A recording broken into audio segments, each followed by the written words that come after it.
Hello, friends, and welcome back to r/ProRevenge. In our first story, the OP followed the rules in an emergency situation for which he was threatened with punishment. But before we begin, don't forget to subscribe to our channel if you're new here and turn on notifications so you don't miss a new video every single day. Here we go. You're gonna get in a lot of trouble for this. In the mid-90s, my dad did CNC for a company that made items for the U.S. military and NASA.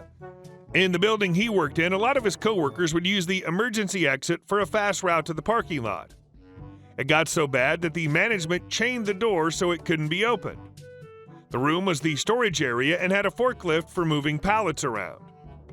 Everyone was told to take the drills seriously because a few years earlier there was a cyanide spill and one employee ignored the alarm. Well, one day there was a fire drill. His coworkers went to that door and saw it was locked, so they went to the other emergency exit just down the hall. My dad was about to, but went, screw it, got into the forklift. Outside, the managers were doing a head count when they heard a loud bang. My dad used the forklift to open the door. His manager was yelling at him about how he's going to get in a lot of trouble for doing that because it was a drill. My dad shrugged and replied, "You said to treat every drill like an actual emergency, didn't you?" That was an emergency exit that was chained shut. The door was fixed, was never locked again, and my dad was asked by one of the higher-ups to not do that again. And our second story. After 2 years of not paying rent, I'm being evicted, and I want the landlord to move all my things. I'm a clerk at a civil court in Brazil. My job includes dealing with lawyers and parties who walk up to our counter, as well as dealing with all the stages of a lawsuit. This tale happened to my wife, who's also a clerk at the same court. A rather desperate gentleman arrives at our counter. A clerk walks up to him. "I'm being evicted. The officer is in my house right now, and I want to know if this is legal," he says. Clerk looks his lawsuit up. Litigation started in 2017 due to failure to pay rent, with a victory to the plaintiff. A writ of possession was issued and delivered in 2018, and he was supposed to remove himself voluntarily from the property more than a year ago. The usual is 10 business days. The landlord gave him way more time than the legally mandated to find another place to live and started the eviction process last month. When this information is relayed to him after a lot of, "Is this legal? Yes, it is," back and forth, with him getting more aggravated and telling new bits of the story each iteration, he starts to panic. "I'm almost signing a contract to rent another house, but I need more time. The officer's in my house, and she's only listening to the landlord, and he's saying they'll only fill up a truck to move to my new house and nothing more. I need at least 3 trucks to move everything." His voice progressively louder. "So let me just get this straight. After 1 year legally fighting and losing, you had another year to move, a total of 2 years in which the owner was receiving jack for rent. The owner is being so courteous as to provide 1 truck to move your stuff to another house when their prerogative is to just send everything to a legal warehouse, and you'd need to pay fees and get your own truck to move the stuff out of there.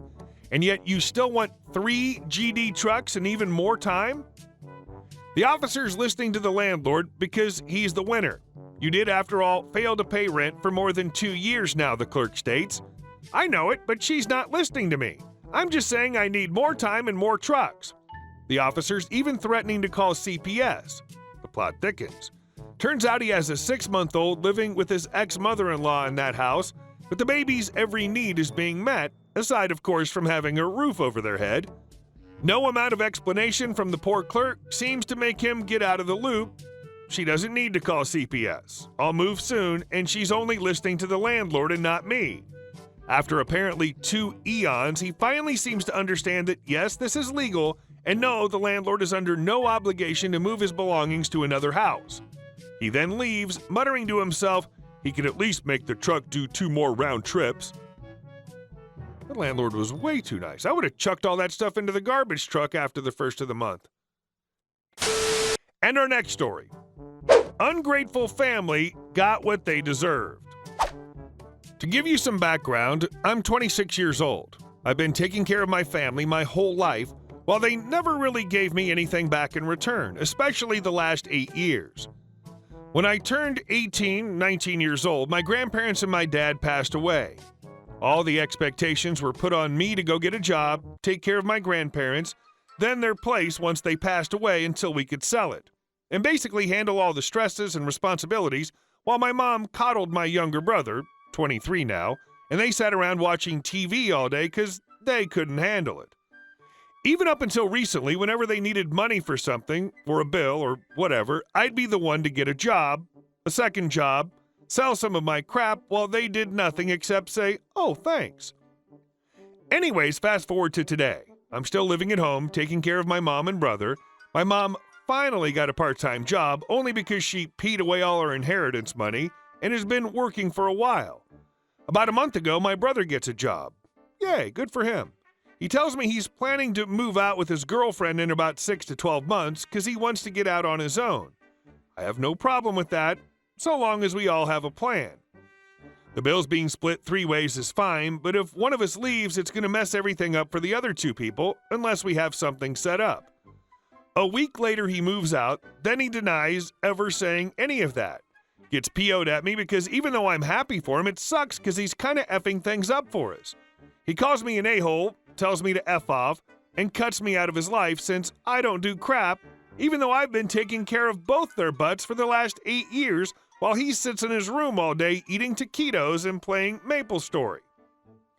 He also takes his mom's car, because for some dumb reason, she put the car in his name, paid it off, and is keeping him on her insurance, even though she doesn't have a car and has to walk to work now.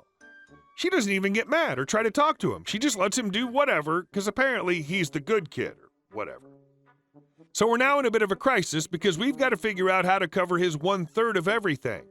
At this point, I should also mention our bills are way higher than they should be because during one of the times I was living on my own, my mom apparently forgot to pay some of her bills for like 8 months, which I should also mention, during the times I lived on my own, I always paid for my costs, plus gave her money to help with her own bills, and then she'd still try to mooch extra money out of me by bullcrapping me about some bill or whatever, then giving that money to my brother or buying cigarettes. Anyway, back to the present. I'm now scrambling for a second job. I stay up about 3 days straight with barely 2 to 3 hours of sleep per night, applying for jobs online and in person, going to interviews, etc., etc. What's my mom doing? Watching TV and smoking e-cigs. I get on her butt to do something, and she gives me the same answer she's given me the last 8 years. She'll sell something or borrow money from a neighbor, which never happens. At this point, I should also mention she's kind of a hoarder and has all my grandparents and my dad's crap in the garage and backyard. Apparently she can't sell the stuff yet, which she's been saying since 2005, because she needs a digital camera, even though both my girlfriend and I have explained to her hundreds of times that we have cameras on our phones. There's eBay apps. It takes 2 effing seconds, but regardless, most of that stuff is crap anyway, save for a few personal items and some jewelry. She should just get off her butt and get another damn job. So I'm driving to work last night and I'm fuming, but I'm looking at everything objectively. Realistically, we're behind on rent, which again, my mom doesn't care about. Oh, our landlord's nice, she doesn't mind. Oh, there was problems with this place before we moved in, so it's okay if we're a little short. Our rent's due on the 1st. We got an extension to the 5th, then the 8th, then the 15th. My mom's planning to pay this month on the 24th. Every month, I've always had my share plus more covered.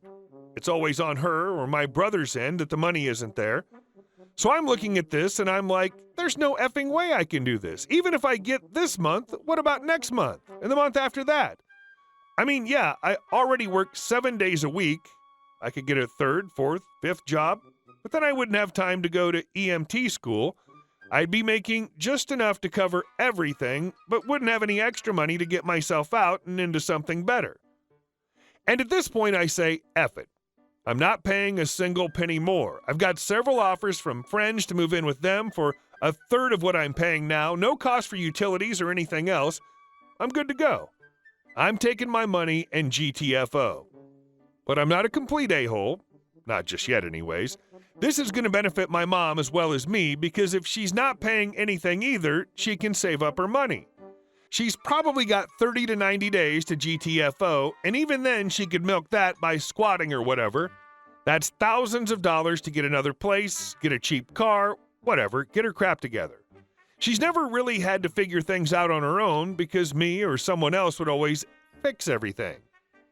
Here's where my revenge comes in. I'm not on the lease. Years ago, when I was living on my own, my mom wanted me to co-sign on a lease with her, and she swore up and down that it wouldn't affect anything, that she'd handle everything, but I didn't buy it. My brother, however, did. So I'm not liable for anything. I'm leaving, and they can have fun dealing with clearing out all of Mom's crap.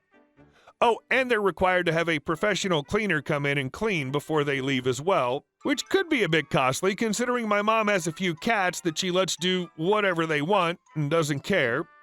They'll pee on something or tear on the carpet. Oh well, the fence was kind of messed up when we got here. I don't think the landlord will care. There are wear and tear laws too, so I don't think she expects it to be immaculate or anything. And I'd offer to help by getting a U-Haul truck to get all their crap out or help pay for a professional cleaning, but I'm not on the lease. Oh, and my brother just told me to F off and cut me out of his life a week ago while my mom just sits around not doing anything to fix the situation like she always does. So now they can both F off and deal with it. Right on. I absolutely think you're doing the right thing. Your family's exploited your good nature for so long, I don't think they even know how to stop. Hey guys, thank you all for watching the video. I'll see you in the next one.